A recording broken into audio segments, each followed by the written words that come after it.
RhinoKombat, this is Dispatch. Do you copy? Go for RhinoKombat. I have you heading northbound on State Highway 153, around a 5,000 block.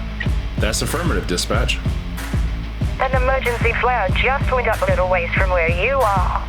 Set a course for 4525, State Highway 153. Copy that. On my way. It's a Japanese steakhouse if you're interested. I was thinking more along the lines of Taco Bell. Ugh, truly you are a man of sophisticated taste.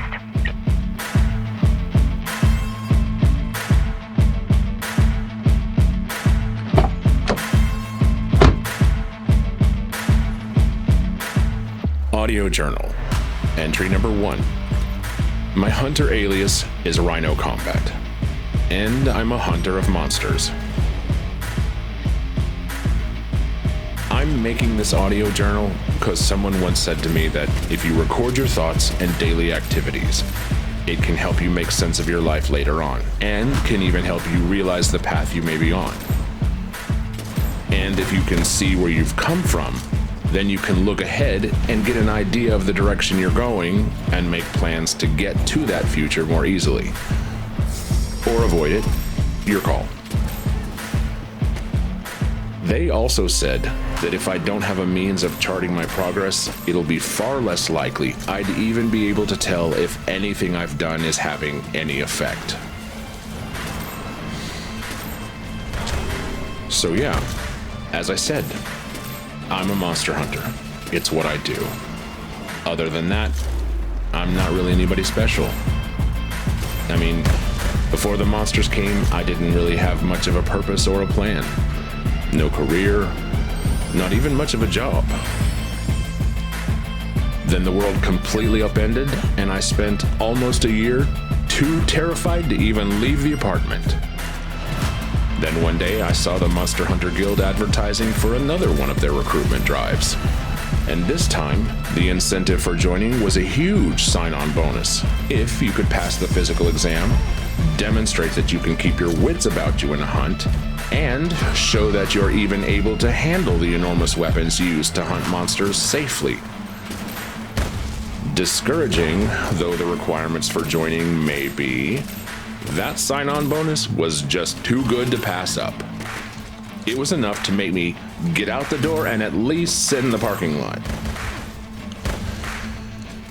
I was out there almost an hour just trying to work up the nerve to go in. I finally convinced myself that it'd be okay to go in and at least have a look around the place.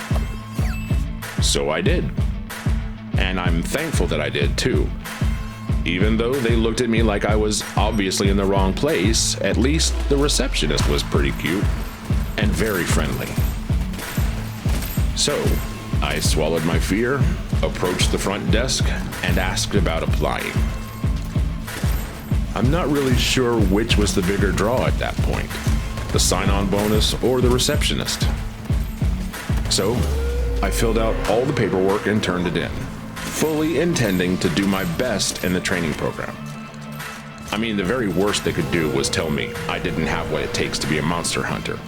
And I figured that even if they did tell me that, my life wouldn't be any better or worse than it already was. I thought that even if I couldn't become a monster hunter, I could probably still learn something that I could use in another aspect of my life. And I was kind of right about that. Yes, Monster Hunter training is brutal. They don't pull any punches.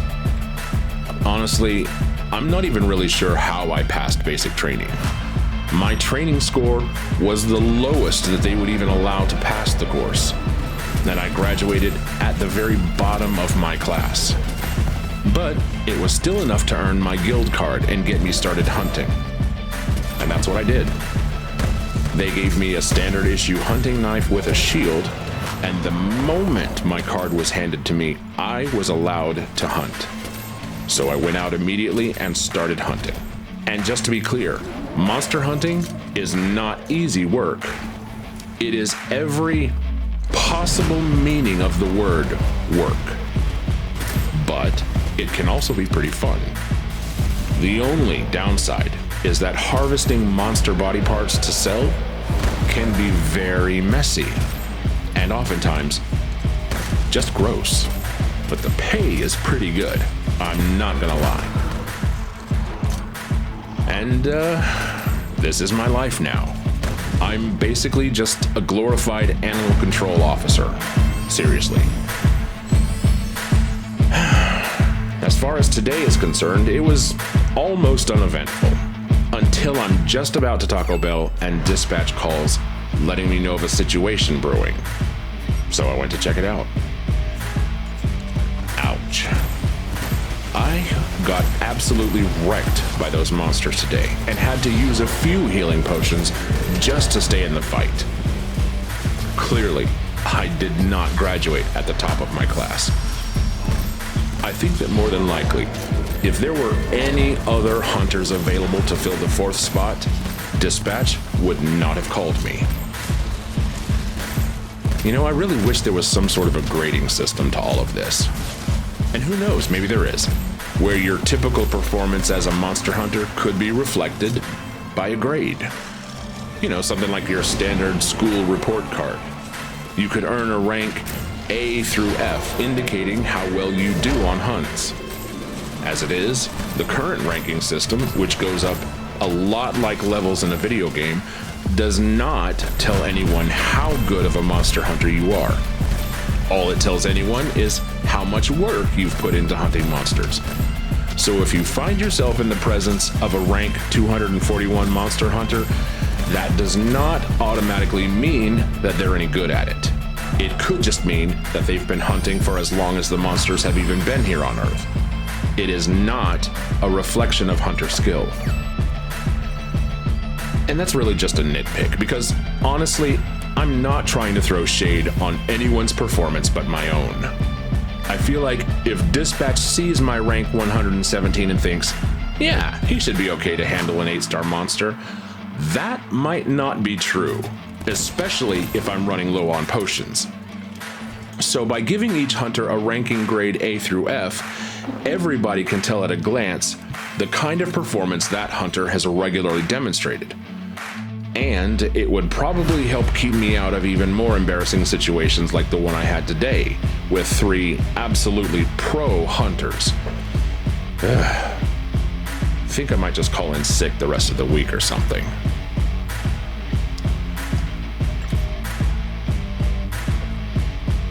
Dispatch, this is RhinoKombat. Go ahead, RhinoKombat. Job's done. Ouch. Excellent work. Will you be selling your salvage or keeping it? I'll get back to you later on that one. Copy that. Enjoy your Taco Bell. Yes, ma'am. Hey, Siri. Show me the location of the nearest chiropractor.